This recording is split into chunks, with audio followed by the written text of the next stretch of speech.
திருப்பாடல்கள் 50 2-6 மற்றும் 14-15 முடிய.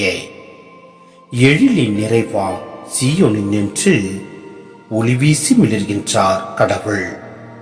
நம் கடவுள் வருகின்றார், மௌனமாய் இருக்க மாட்டார். அவருக்கு முன்னே சுட்டெரிக்கும் தடல் நெருப்பு, அவரை சுற்றிலும் கடுமையான புயற்காற்று. உயர் வானங்களையும் பூ உலகையும் அவர் அழைத்து தம் மக்களுக்கு தீர்ப்பு வழங்குகின்றார். பலியிட்டு என்னோடு உடன்படிக்கை செய்து கொண்ட என் அடியார்களை என் முன் ஒன்று கூட்டுங்கள்.